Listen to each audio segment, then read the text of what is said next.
Commanders, it's coming out Friday. I can't wait. Today, do we have a treat for you? We're going to talk about all the relationship options you have in the entire trilogy. So, you ready to get it on? Or, talk about. You know what I mean.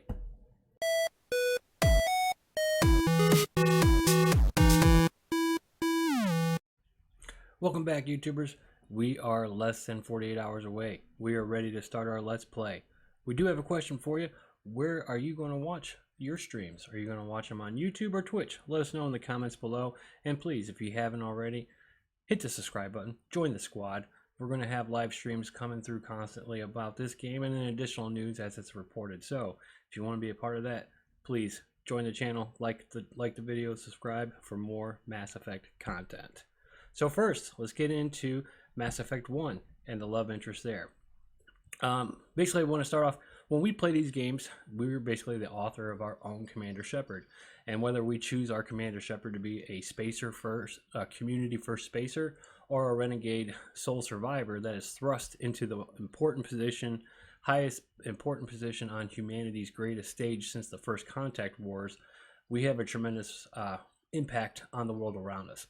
And, naturally in this position, when we're thrust into battle, our character story arc, it's almost impossible to avoid either having feelings or other players that were involved in the universe having feelings for us. So what makes Mass Effect so unique in this regard is how we bond with these characters, learning about, their unique species, but not just the species, also learning about the individuals and their own ideals, their own motives. And, every way we interact with them is so unique, whether via love or lust.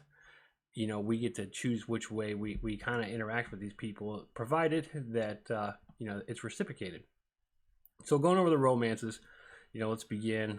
As a general rule, you always want to act in a appropriate or positive manner. So basically choosing the Paragon options whenever you deal with these people, and the characters in the story. If you don't romance Ashley or Kaidan in Mass Effect 1, they're eventually available in Mass Effect 3. Ashley is available for males only, but Kaidan, who is only available for females in Mass Effect 1, is available for both male and female in Mass Effect 3. Tali and Garrus both become romance options in Mass Effect 2, but for male and female Shepards respectively, but you cannot start a romance with them in Mass Effect 3 if you do not romance them in Mass Effect 2 first. Overall, you want to talk to them, you want to talk to your potential love interest as much as possible to help the relationship build and blossom. There are specific events or decisions inside of paragraphs or inside of sentences, interactions with them that you have to follow to get the highest possible combination of combining with, basically if you want to pursue them, there's a certain arc you have to follow and interact with. So back to Mass Effect 1. Again, we have Ashley Williams for male Shepards. We have Kaidan Alenko for female Shepards, and Liara Tassoni, Dr. Liara Tassoni for either male or female. And as a bonus, there is an optional quote-unquote fling that you can partake in, either male or female, with another asari. But Ashley and Kaidan's love arc or interest kind of follows the same process. At the beginning of the game, you'll basically wake up in a medical room, and if you're a male Shepard, Ashley will be next to you. If you're a female Shepard, Kaidan will be next to you. And you kind of just start from there. After you walk out of the medical room, you deal with kind of Captain Anderson, and then you kind of just basically continue to reaffirm your feelings for them, even after primary missions. Going and seeking them out on the Normandy to speak with them in a positive manner. Once Dr. Liara Tassoni joins the crew, you want to make sure that you tell Ashley or Kaidan, whichever one you're pursuing at that point, that it's strictly professional with Liara, and then that kind of, well, I don't want to say locks in, it kind of engages, that that's who you're pursuing. And then if you try to pursue both, either Ashley or Kaidan, as well as Liara, they will come to a head and confront you, both of them, and you'll have to make a choice, and whoever you choose is who you romance for the story, and the other person is locked out. Kind of the same with Liara. Again, that was for Aiden and Ashley. So with Liara, when you speak to her, she will you start building your relationship with her, and she will ask if you're interested. You kind of just basically tell her that you are, and that again will, if you had been pursuing Aiden or Kat or Ashley before then, will then proceed further in the game to that conversation where they confront you. And then last, there is an optional fling on the Citadel with an Asari consort named Sha'ira. She has an issue with General Septimus, who is a Taurian general. There's a few missions or a few tasks you have to complete. After you complete all those tasks, you go back to her for the reward. She will offer you something called a gift of words. And basically, if you reject it, say, hey, you know, I did all this work, this is all you get, then it proceeds to a cut romance scene as a fling. And it's important to know that that will not impact any of your other romances next that you're pursuing on the Normandy. So that'll take us to Mass Effect 2. Now, in Mass Effect 2, we have a significantly more higher number of people we can romance. It's actually, I think, 12 characters. And once you locked in that romance partner, they'll visit your Commander Shepard in the captain's cabin for the romance scene closer to the end of the game. I don't want to give anything away. You know, everybody knows about the type of mission that you roll, you know, that you go on Mass Effect 2. But your main romance options are for Male Shepard, you have Jack, Miranda Lawson, and then finally Tali Azora Vasnima. Your Female Shepard has Garrus, Jacob, and Thane. And then male or female can attempt to hook up with either Kelly Chambers, Morinth, or Samara. So we'll go over a little bit of each of these characters. You know, again, it's important to, you know, remind everyone, you know, same as in Mass Effect 1, if you want to initiate the romance with these people, with these characters, you basically want to speak with them as much as possible and continue to, you know, reassure them in a Paragon way. Just to let them know that, hey, I'm still here and still interested. The game picks up on those triggers. So with Jack, she's probably the most difficult to romance just because of her history. She has a dark past as Subject Zero, and she is actually kind of psychotic and antisocial. I will note with Jack, there's an option for a fling, a casual sex scene, or love scene, I should say. But if you go through that scene, that's it. It's just a fling, and she's locked out, and you will not be able to romance her should Jack be the one you choose to romance. Next, we have Miranda Lawson, who's a genetically engineered human and your main contact as a Cerberus officer. She is known for her far superhuman ability and performance with both her mind and her skills on the battlefield.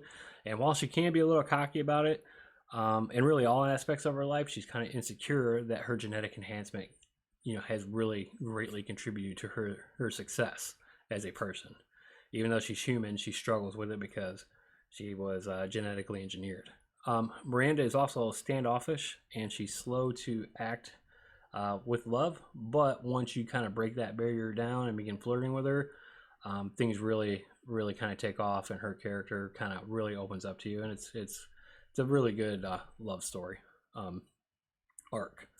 And then Tali is a Quarian who spends keep trying not to say Quinari, the different series.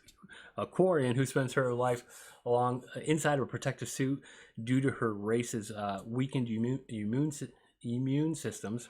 God, I can't speak today. Which makes any form of physical contact with another extremely dangerous. On board the Normandy, though, it's really cute. She does become increasingly clear that her feelings for you or for Shepard are there, and kind of insecure if it's reciprocated or not. And of course, if you want to reciprocate it, that begins that love story. And it's a really cute one. It's probably my second favorite behind Liara, just because of, you know, the character and how she evolves. It's you'll see, it's a great story. Garrus, he's a tough and ready Turian soldier, and you know, he doesn't really want to get too much into speaking about his sensitive side. It's just not what Turians do. But as you break down as a Female Shepard, as he breaks through the barrier, you know, your love interest kind of takes off from there. Jacob, he's another Cerberus operative alongside Miranda. His love story, I've seen a little bit of it. I haven't played it. It's kind of boring. So, you know, if that's the type of dude you're into, go ahead. And then Thane, you know, Thane is he's a very spiritual and complicated character. but really makes an impact, especially like somebody like me when I play it. I really I dig him. He's a good dude. So once you completed this character's loyalty mission, just continue to pay him regular visits in the room that he's on, the life support room, and just continue to build your relationship from there. Kelly Chambers, she is a romance option for both male and female, and does not impact your main choice as far as romance. She is the yeoman aboard the Normandy, and she provides Shepard with updates on the ship, as well as monitoring the condition of the crew. You can flirt with her during the course of your meetings, and unlock a special invite to your quarters for a private meal. And then Morinth or Samara, you can romance both of them. There are asaris that you meet towards the middle to the end of the game. I'm not going to give too much away about it, but you know, if you're going to romance an asari, go with Liara. Those two, it just doesn't pay off as far as, you know, adding to the story or you know, doesn't bring you into the immersion more. So finally, Mass Effect 3. And this one is a little bit different than, you know, the first couple games with regard to, you know, the decision making in locking into a successful romance. Unlike other games where you would, you know, lock in the romance and it would strictly go to a quote unquote love scene, that doesn't necessarily happen in Mass Effect 3. They kind of dialed it back with the, you know, the sexual display per se, which is, you know, fine. You don't need to go into too much detail on these scenes. You know, it's you're telling a story. You don't need to make it porn. So I was completely okay with it. Other characters were or were not. I mean, it's not like the love scenes from 1 and 2 are overly sharing, but you know, you want to make it enjoyable for everybody. So I was completely okay with the changes. Now with Mass Effect 3 romance for male Shepards, you have Ashley Williams, again, Steve Cortez, who's a new character in the game, Jack, only if you maintain that from Mass Effect 2, Miranda Lawson, again, only if you maintain that love interest from Mass Effect 2, and finally Tali Zora Vasnima, which is Tali Zora Vas Normandy in the third game, and that's only if maintained from Mass Effect 2. For male Shepards, or for female Shepards, I'm sorry, you have James Vega, who's new. You have Javik, who is new. Samantha Trainer, who is new. Garrus, but only if maintained from Mass Effect 2. Thane Krios, again, only if maintained from Mass Effect 2. And this is where the Citadel DLC comes in big time for all of our Thane lovers out there.